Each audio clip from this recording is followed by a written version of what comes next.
ஈரோடு இடைத்தேர்தலில் நீங்க பெரியார சொல்லி வாக்கு கேட்பீங்களா இல்ல காந்தி நோட்டை கொடுத்து வாக்கு கேட்பீங்களா அப்படின்ற மாதிரியான ஒரு வாதம் தொடர்ச்சியா பேசிட்டே இருக்காரு. அதை எப்படி சார் பாக்குறீங்க? நான் இங்கே பேசிட்டேன் பதில். பெரியாரை சொல்லாததே நாங்கள் எப்பொழுதும் கிடையாது. நாங்கள் தான் எப்பயுமே சொல்றது பெரியார் அண்ணா கலைஞர் வழியில் நடக்கிற ஆட்சி தான் இந்த திராவிட மாடல் ஆட்சி என்று தமிழக முதலமைச்சர் பல இடங்களிலே பல நேரங்களிலே சொல்லி இருக்கிறார். ஆகவே இது ஏதோ இன்னைக்கு புதுசாக எங்கேயுமே ஆள் இல்லாத ஆள்லாம் பேசுறதுக்கெல்லாம் அங்கே பதில் சொல்ல வேண்டிய அவசியம் இல்லை. அது அவருக்கே மனசாட்சியோடு சிந்திச்சா தெரியும்.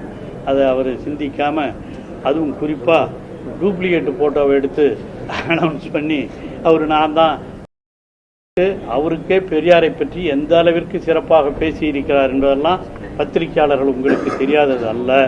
அந்த அளவிற்கு தமிழின் மீதும் திராவிட உணர்வின் மீதும், திராவிடம் என்பது இனம், தமிழ் என்பது மொழி, இந்த இரண்டும் இணைந்து செயல்படுவதுதான் நம்முடைய திராவிட மாடல் ஆட்சி என்று தமிழக முதலமைச்சர் அவர்கள் சொல்லியிருக்கிறார்கள். ஆகவே இந்த திராவிட மாடல் ஆட்சியை யாராலும் தொட்டுக்கூட பார்க்க முடியாது. இது தமிழர்களினுடைய ஆட்சி, தமிழர்களுக்காக நன்மை செய்கிற ஆட்சி. அந்தந்த நாட்டிலும் மாநிலத்திலும் இருப்பவர்கள் அவரவர்கள் மொழியை வளர்ப்பதிலே ஈடுபட்டுக் கொண்டிருக்கிறார்கள்.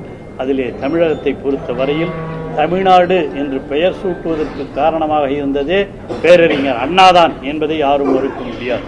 அந்த அடிப்படையிலே இந்த தமிழ் மொழிக்காக என்றும் குரல் கொடுத்து கொண்டிருக்கிற, என்றும் உயிரை கொடுத்து கொண்டிருக்கிற, இந்த இந்தி நுழையக்கூடாது, தமிழ் மொழி காக்கப்பட வேண்டும் என்பதற்காகத்தான் பல்வேறு இளைஞர்களாக இருக்கிறது பொழுது கூட பல பேர் உயிர் நீத்ததை அறிவீர்கள்.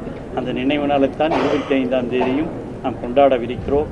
ஆகவே யாரோ சொல்றதுக்கெல்லாம் பதில் சொல்லி அவர் என்ன நினைக்கிறார், இந்த மாதிரி எதனா பேசினாவது நம்ம பேர் டிவியெல்லாம் வராதா, நீங்கள்லாம் எல்லாம் போட மாட்டீங்களா என்ற அடிப்படையிலே செய்யப்படுகிற ஒரு பிரச்சார உக்தி தானே தவிர அவருக்கு பெரியார் மீது திராவிட முன்னேற்ற கழகத்திற்கு எந்த விதமான எந்த காலத்திலும் அவர் மீது விருப்பம் வராது. எப்பொழுதும் பெரியார் வழியில், அண்ணா வழியில், கலைஞர் வழியில் நடப்பதுதான் இந்த ஆட்சி என்பதை யாரும் மறுக்க முடியாது.